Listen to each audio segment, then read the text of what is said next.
It's Lindley Oz, May 2nd, 2014. We're going to explore a couple of different web articles about the Nephilim. And what we're going to look at is varying characteristics that help to support and prove the biblical account of the Nephilim found also in the book of Enoch. Now, this first website I'm on is Coast to Coast, and it's a brief note about an interview that George Noory did with L.A. Marzulli. But I want to read you just a quick excerpt from that. Well, it's actually a couple paragraphs, because it's going to explain to you so that you'll understand the next items that I'm going to show you in relation to the Nephilim on some of Brian Forrester's articles, which he has so generously been very good about sending me links, and I so much appreciate it because he's got to be very busy. So let's start out here, with an explanation about how this red-haired phenomenon in Peru among the Paracas has to do with the Nephilim. It says, author and researcher L.A. Marzulli discussed his ongoing work on the Watchers and the cosmic battle instigated by the Nephilim, or fallen angels, whom he believes had tinkered with mankind's DNA. He shared his startling discovery in Peru of what might be Nephilim skulls. In Paracas, on the coast of Peru, he and Richard Shaw, the director of the Watcher series, visited a necropolis, a huge desert cemetery, and a museum that had some 40 skulls originally from the graveyard. While some of the elongated heads were shaped by cradle boarding, which is a type of skull binding that led to cranial deformation, others appear to be genuinely anomalous, or in other words, nothing had been done to their heads. They were born that way. And they only had one peroneal plate, he detailed. Some of the skulls also have a large, pronounced ridge and a heart-shaped dome in the rear that can't be achieved through cradle boarding, he continued. Because some people have argued that, well, they did this cradle boarding so long and through so many generations that eventually they adapted to that, and the babies were born that way.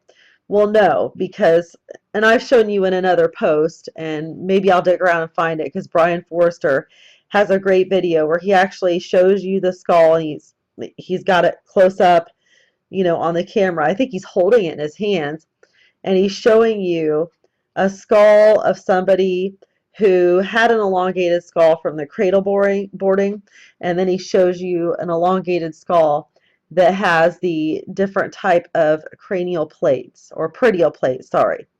So I'll dig around and see if I can get a hold of that video. Some of the skulls also have a large pronounced ridge and a heart-shaped dome in the rear that can't be achieved through cradle boarding, he continued. I believe we are looking at some sort of genetic manipulation. That are the remains of the Nephilim from around 3,000 to 5,000 years ago, he added. They brought back a red hair sample from one of the Peruvian skulls and arranged for comparative spectroscopic test with other samples. Curiously, the ancient Peruvian hair matched the patterns of a blonde hair of an alleged alien hybrid, Marzulli reported. He contends that the aliens associated with abductions are actually the Nephilim. In the days of Noah, there was an ancient grid system that covered the planet which worked with megalithic structures, he said, and he believes he saw remnants of this in Peruvian locations such as Cusco. This ancient grid was used by the Nephilim to enslave humanity, and now, according to biblical prophecy, the modern grid system, satellites, etc., will be used to control the population, he warned.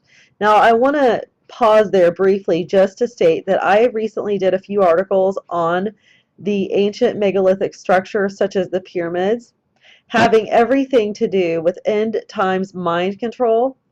And the way I believe that would be done is through vibration technology and the 110 megahertz theory. Because in the RFID chip, there happens to be that megahertz technology I just mentioned, along with the vibration technology. So if it's the RFID chip, which is used, which I believe it will be, or some form of that, once that's inserted into you, basically it will change your DNA, and it also has something in it that controls your mind. That could explain why when people take the chip, there's no turning back. It changes you.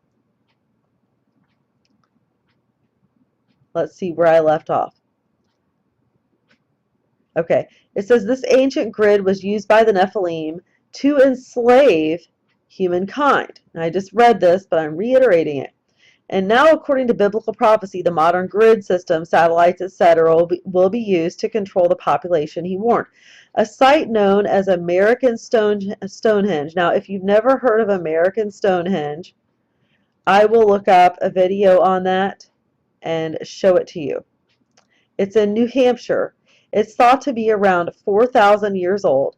He said it shows evidence that human sacrifice took place there and may have been another location of the ancient Nephilim. Now, I've got to go look at that and see what he's talking about. It is hyperlinked. Maybe I'll just click on it.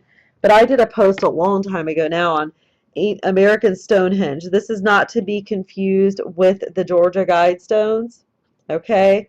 I'm pretty sure. Now, they could be wording that differently, but there is an American Stonehenge that is not the same as the Georgia Guidestones, or the place where the Georgia Guidestones are found. But we'll check it out and make sure of what they mean in this article here by the American Stonehenge. Marzulli believes that the Antichrist figure will be a hybrid or Nephilim, and when he comes into power, you will not be able to buy, sell, or trade without the mark, which, once accepted, will alter people's DNA, turning them into Nephilim or the seed of the serpent. Now the link takes you to Wikipedia, and I just checked it out. I hit pause and check this out to make sure that the information is correct, and it is. It says America's Stonehenge is an archaeological site consisting of a number of large rocks and stone structures scattered around roughly 30 acres within the town of Salem, New Hampshire, in the Northeast United States. America's Stonehenge is open to the public for a fee, part of a recreational area that includes snowshoe trails and an alpaca farm. Again, it's a tourist attraction with particular appeal to believers in the New Age systems. Well, go figure, because your people that are all about New Age systems and so forth, basically it's the same thing as being a Luciferian. The thing of it is, a lot of New Agers actually believe they're doing something good for the peace of humanity. They don't really know that they're partaking in witchcraft. In fact, if you tell them it's witchcraft, they would get very upset. But it's true. It's white magic. It's witchcraft. You can hide it under the term white magic. Doesn't matter. It's still dark, because you're calling upon demons and gaining power through demonic sources. Okay, now we are on Brian Forrester's website. You can see Brian right here. It says the mysterious red-haired mummies of the coast of Peru. He writes, the southern coastal area of Peru, specifically Paracas and Nazca, has evidence that most academics have not looked at, and that is the phenomenon of the existence of pre-Columbian people having red hair. And I just showed you about how the red hair goes with the whole concept of the Nephilim. And there's a picture. See the red hair right here? Counter to common claims, this reddish or even blondish appearance in several mummies and skulls, such as the example above of a Nazca person in the Chowchilla Cemetery, is not the result of age, sun bleaching henna, or other dye, but shows that some of these people had hair, which is genetically different than most Native Americans.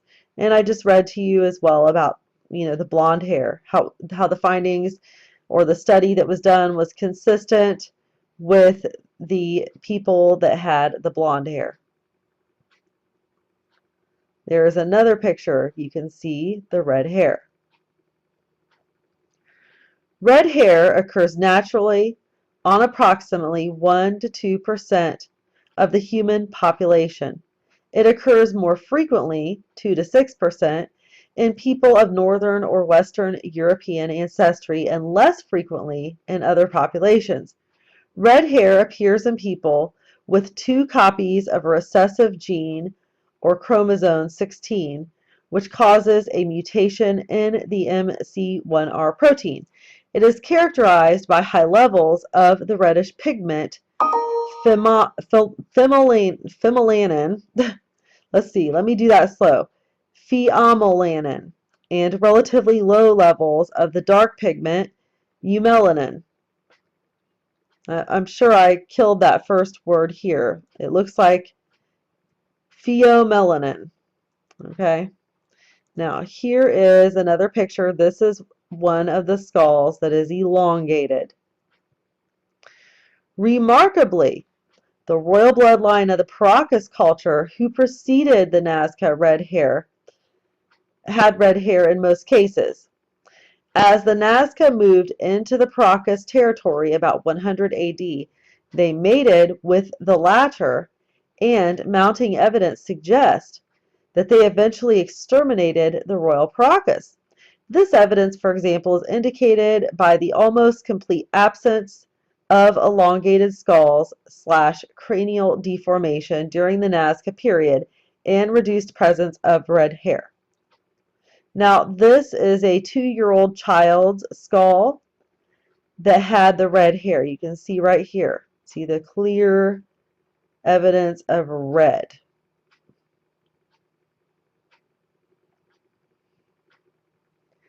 The above skull is that of a 2-year-old baby, which one of the last generations of Paracas, dying about 1,950 years ago. Notice the strawberry blonde hair. The question is, where would the red / blonde hair have come from? A probable answer is that the Paracas migrated to the coast of Peru, possibly via Easter Island, but from an unknown land. See right here? See the red hats? It says the red hats of the Moi of Easter Island, Rapa Nui, in fact represent the hair tied into a top knot, and many of these large stone figures were made prior to the arrival of Polynesians, who first came there about 100 AD at the earliest. You can see looks like a computer graphic of one of these types of people with the elongated skull and the red hair.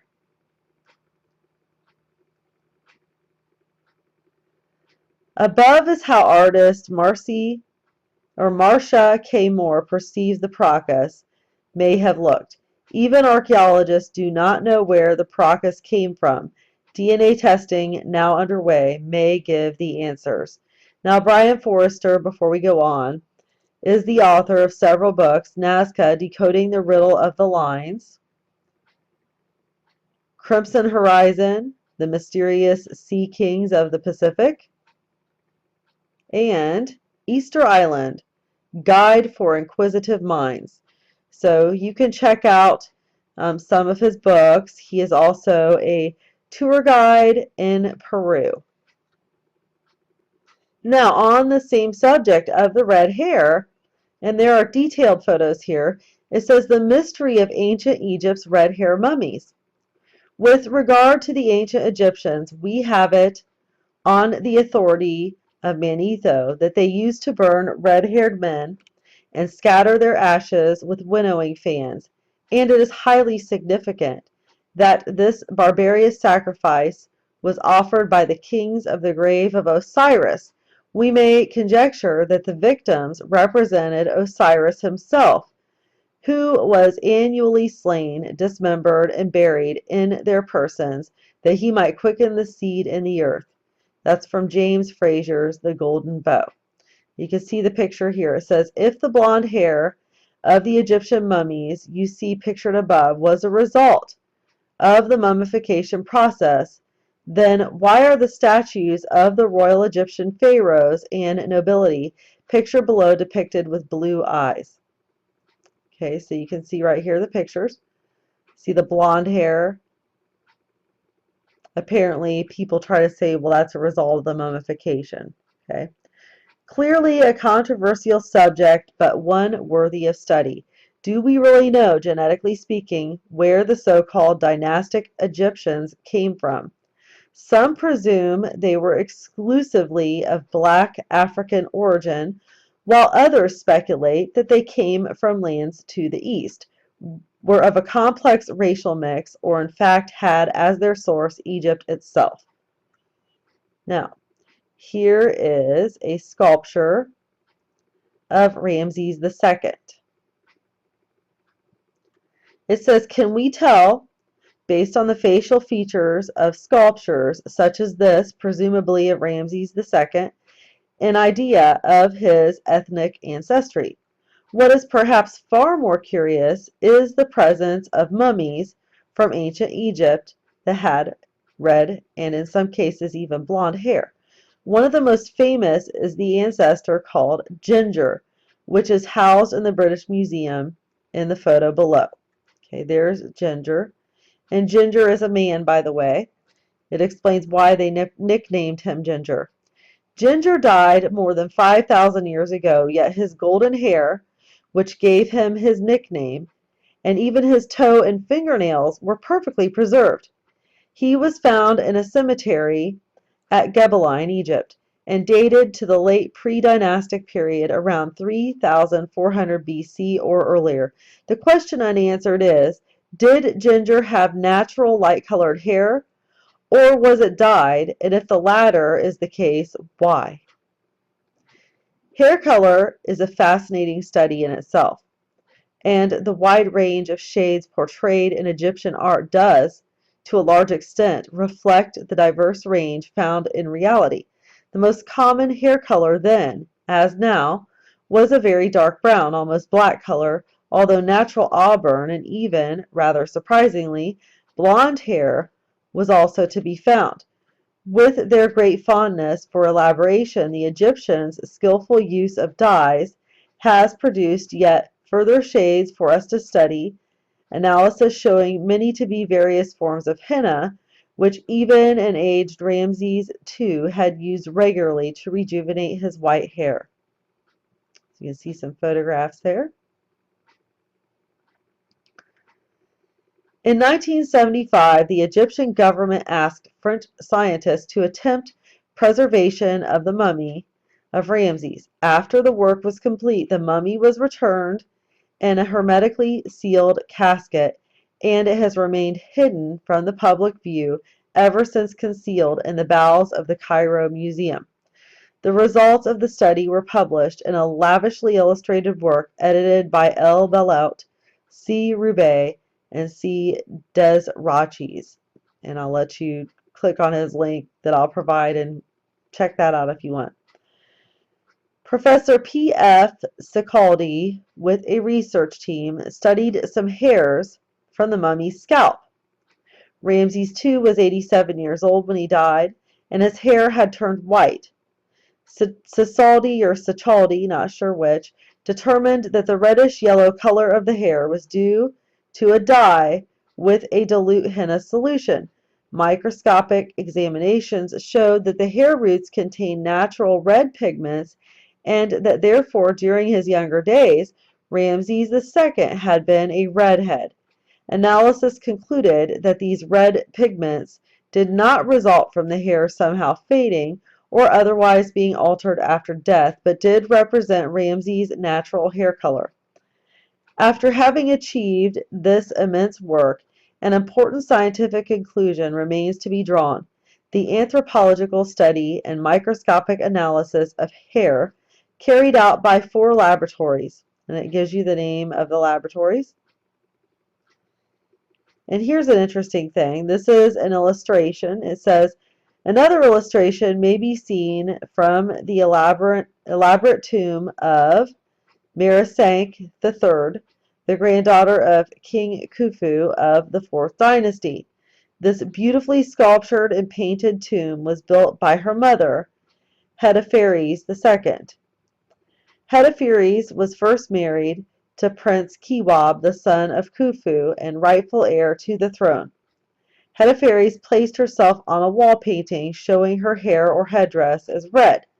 The poor quality of the reproduced photographs make the colors doubtful, but eyewitness reports tell us it was red. You can see right there. Now, here's some more information that's rather interesting concerning the Nephilim in Peru.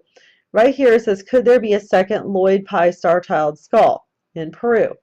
Many readers will know of Lloyd Pye, who was an investigator interested in anomalies as regards human origins.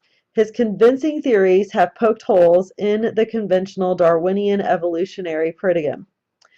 One of the specimens, which became a major but not exclusive focus in his life for about 12 years until his death in late 2013, was what became known as the Star-Child skull. Now, the name he even admitted was somewhat presumptuous, as it automatically implied that it was an extraterrestrial. Now, as many of you know, or those of you who follow my work regularly, I don't believe in extraterrestrials the way the world does. I believe that these are Nephilim, okay, entities straight from the pits of hell.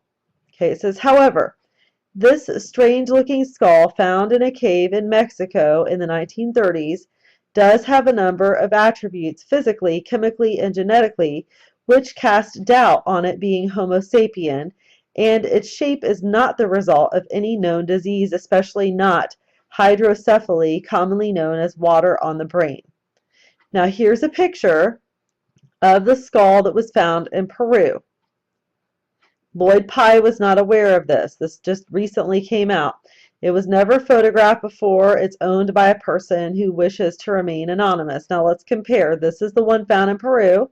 Okay. You see the slanted eye sockets and just the shape of the skull in general, where the nose would be. Now look back up here at the one that I showed you right off the bat.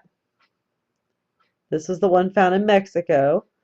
See the slanted eye sockets, the facial structure of the bone. Same thing. Now here's another view of the same skull from Peru. It says, as you can see in the above photo, the overall shape of the skull is odd, especially the shape and shallowness of the eye sockets. And you can see what he's talking about there as far as the shape and the shallowness. Here's another view. This is kind of a front side angle, and this is a total side angle. And then if you could reconstruct it, this is what an artist feels that it would look like.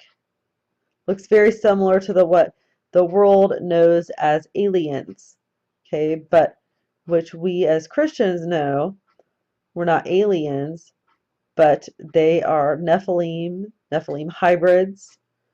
They are from the fallen angels. It says, here is an initial impression of what the Peru skull may have looked like when alive by artist Marcia K. Moore. Now, Steve Quayle mentioned to me in an email he sent that you had the fallen angels. Then their offspring was the Nephilim. Then the offspring of the Nephilim was the Raphaim. Okay, just wanted to mention that to you as a side note.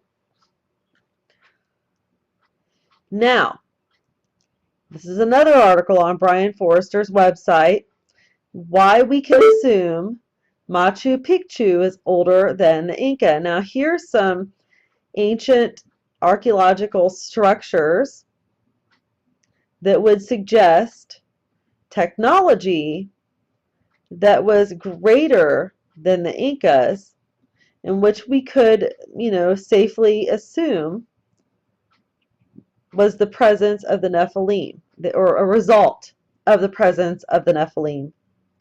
It says, above is a classic photo of the lost city of the Machu Picchu in Peru, built by the Inca supposedly in the 15th century AD, at the request of the ruler, Pachacutec. It was abandoned by the Inca soon after the arrival of the Spanish in 1533 and lay forgotten until the early 20th century. The amazing scale of this astonishing undertaking is seen here above with a photo taken from Hyena Picchu Mountain and behind Machu Picchu. The Inca clearly built most of this amazing city, but did they construct all of it? So you can see in the picture right here.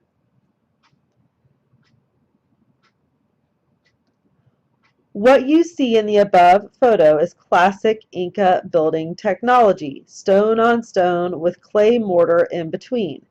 About 95% of Machu Picchu was constructed this way. The Inca were a Bronze Age culture and did not have the capacity to finely work the white granite of which the city is made. You see a picture here.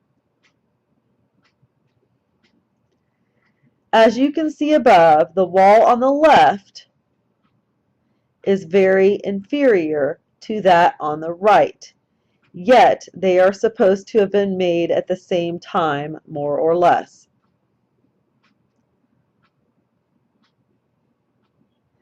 And here, through a mortar-free window, the lower wall in the foreground building is composed of larger and tighter-fitting stones than above.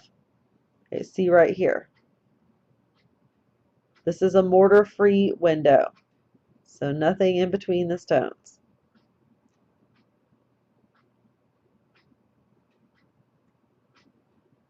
At the Temple of the Three Widows, at the core of Machu Picchu, we can see that each custom-fit stone is of a different shape and size. See right here.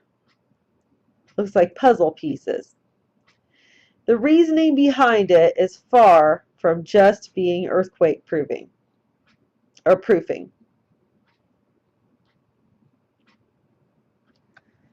In this curious megalithic work, to the left of the Temple of the Three Windows, and just below the famous hitching post of the sun, never appears to have had a fourth side. Notice the earthquake damage on the right. Such a massive tremor would have destroyed all of the buildings composed of stone and clay mortar. Thus, it may be far older.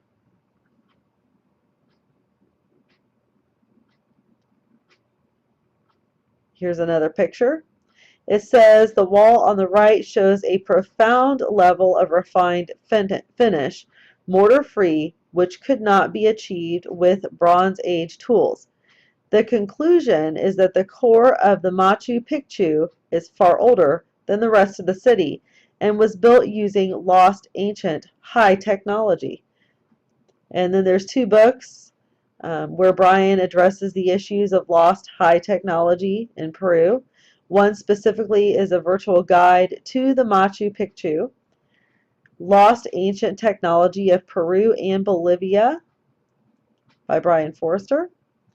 And this one also by Brian Forrester, of course, titled Machu Picchu Virtual Guide and Secrets Revealed. And he says both of these books, an ebook and paperback, are available here. And you can click there on his link. The links to these sites will be included in my post on Before It's News, but you can click right here to buy his books. And it says 2 tours you can join, which will explore Machu Picchu, Cusco, the Sacred Valley, and more this fall of 2014. Both of them September 15th to October the 2nd and October 22nd to November the 6th. And you can click his hyperlinks to find out more information on joining him in these tours. So to me, there seems to be more than enough information that you can find, and Brian Forrester actually goes on site in his videos and shows you these things. So you don't just have to rely on a picture. He actually shows you in his videos. There's more than enough information to prove to you that there was genuinely a presence of the Nephilim, which are mentioned in the Bible and also mentioned in the book of Enoch.